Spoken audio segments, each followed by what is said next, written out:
Katulad tayo ng crack vessel,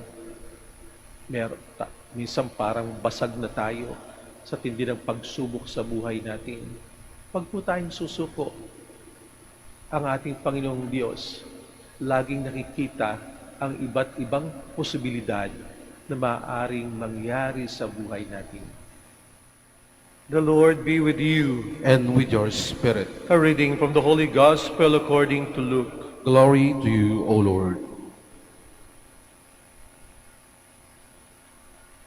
When the days for Jesus to be taken up were fulfilled, he resolutely determined to journey to Jerusalem, and he sent messengers ahead of him.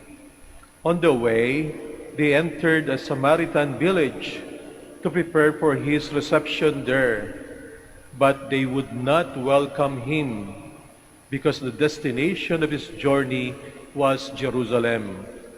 When the disciples, James and John, saw this, they asked, "Lord, do you want us to call down fire from heaven to consume them?"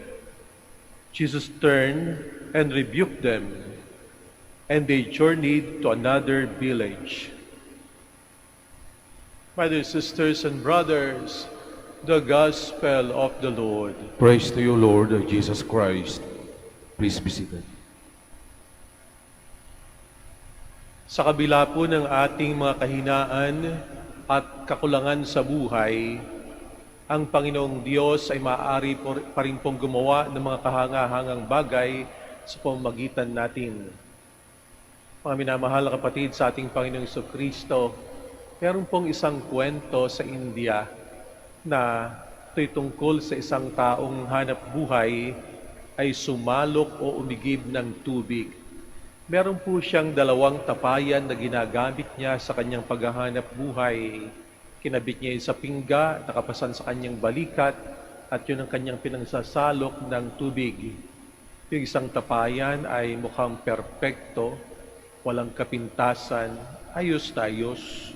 Yung isang tapayan naman ay merong pong diferensya sapagkat ito'y merong basag, may malaking guhit hanggang doon sa gitna. At sa tuwing sumasalok ng tubig itong taong ito, yung tapayan na merong basag ay siyempre natatapon ng tubig. Tumitilas, tumatapon hanggang doon sa kanyang paroroonan. Kaya itong tapayan na merong basag ay hiyang-hiya sa kanyang sarili.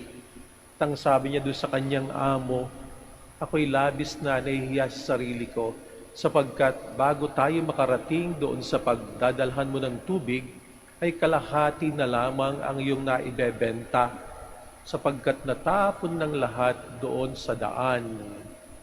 Pero ang sabi naman ng kanyang amo ay, "Huwag kang mag-alala. Sa pag-uwi natin, tingnan mo yung daan. Tingnan mo kung anong meron doon sa daan." Kaya sa pag-uwi nila, tiningnan niya at nakita niyang maraming mga bulaklak. Sa kabila ng maraming mga bulaklak na tumubo sa daan, ang sabi ng tapayan na merong basag, "Pero ako'y nahihiya pa rin sapagkat kalahati na lamang na ibibigay ko sa iyo." Subalit sa amin ng kanyang amo, "Pero tingnan mo yung daan, tumubo yung mga bulaklak doon lang sa side na kung saan ka nakapwesto. Sa kabilang side, walang bulaklak." Kaya nung ma-realize to nung tapayan, ay siya'y napangiti. Sabi nung amo, "Kilala kita. Alam ko kung anong iyong kalagayan. At dahil kilala kita, ang ginawa ko'y naghasik ako ng binhi ng buto ng bulaklak doon sa gilid ng daan kung saan ka nakapwesto tuwing tayo ay naglalakad. Kaya nga naman nagtubuan yung mga gandang bulaklak. At dahil sa napakaganda ng bulaklak na ito, meron akong i-harvest, meron akong aanihin upang sa ganoon ay ialay sa ina ng Diyos, sa mahal na Birheng Maria." Itong kwentong ito ang tungkol sa nag-iigib ng tubig at tungkol sa mga tapayan ay maaaring kwento rin po ng ating sariling buhay. Tayo po marahil ay katulad noong basag na tapayan. Meron tayong crack sa buhay natin. Hindi tayo perpekto. Meron tayong mga kasalanan. Marami tayong kahinaan. Marami tayong mga pagkukulang. Pero alam ng Panginoong Diyos kung ano man ang ating mga kahinaan at pagkukulang sa buhay, at hindi ito nagiging hadlang upang sa ganon ay gamitin niya tayo sa kanyang sariling pamamaraan. Makikita po natin sa ating ebanghelyo na mukhang ganon si James and John. Itong dalawang alagad na ito ay mapupusok. Tinatawag silang the sons of thunder. Si Jesus at yung mga alagad ay patungo sa Jerusalem. Subalit kailangan lang dumaan doon sa Samaritan village at ang mga Samaritano at mga Hudyo ay magkaaway.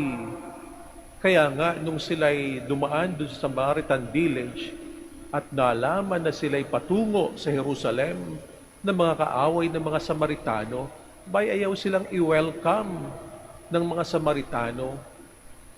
Kaya nung makita to ni James and John, ang sabi sa ating Panginoon, Panginoon, gusto mo ba na kami magpabagsak ng apoy mula sa langit? Magpapaulan kami ng apoy para matupok ng lahat yung mga taong yan, sapagkat very unwelcoming yung mga yan. Napaka mapusok, no? Ni San Juan, gusto'y violence, pero sila'y kinorek ng ating Panginoong Jesucristo. At marahil tinanggap naman nila ang correction na yan. At makikita natin sa bandang huli ng buhay ni San Juan, siya tinatawag na Apostle of Love. Yung kanyang kapusukan, ginamit niya sa paglilingkod. Yung kanyang kapusukan, ginamit niya sa pagmamahal. Ngayong araw na ito'y kapistahan ni San Lorenzo Ruiz at mga kasamang martir. Ano po kaya ang pumasok sa isipan ni San Lorenzo Ruiz noong mga panahon na yon, na siya'y naakusahan ng isang krimen na hindi naman niya ginawa?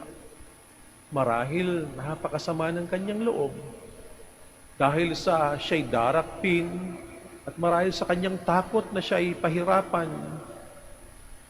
kanyang iniwanan ng kanyang pamilya sa Maynila. Iniwanan niyang kanyang asawa at mga anak. Para sa ganun ay sumama sa mga pari patungo sa Japan.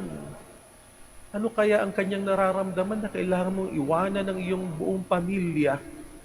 Marahil ang kanyang nasa isip na, ano ba to? Pinagsakluban ako ng langit at lupa.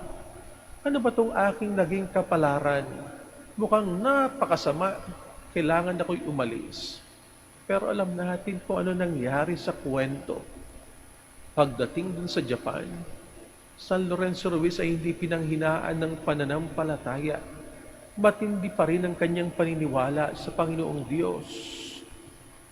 Ang sabi niya, kung meron man akong 1,000 buhay, lahat ng ito'y paulit-ulit kong iaalay sa Panginoong Diyos. At siya'y naging isang martir, ang kauna-unahang Pilipino na ating hinahangaan bilang isang santo. Sa simula ng kanyang kwento, mukhang napakasaklap na kapalaran. Pero ang Panginoong Diyos ay nakagawa sa pamamagitan niya ng isang kahanga-hangang bagay. Siya'y binibigay sa atin hanggang ngayon bilang isang mabuting halimbawa ng pagsunod sa Panginoong Diyos. Isang martir namatay dahil sa kanyang pananampalataya. Titingnan po natin ang ating buhay, maaring makita natin na napakarami nating kahinaan, napakarami nating kapalpakan, maaring dumadaan tayo sa matinding pagsubok, maaring hindi natin maipaliwanag kung ano mga nangyayari sa buhay natin. Pero kung tayo patuloy nakakapit sa ating pananampalataya, ang Panginoong Diyos sa pamagitan natin ay patuloy pa rin pong maaaring makagawa ng mga kahangang-hangang bagay sa buhay natin. Katulad tayo ng cracked vessel, minsan parang basag na tayo sa tindi ng pagsubok sa buhay natin. Pag po tayong susuko, ang ating Panginoong Diyos, laging nakikita ang iba't ibang posibilidad na maaaring mangyari sa buhay natin.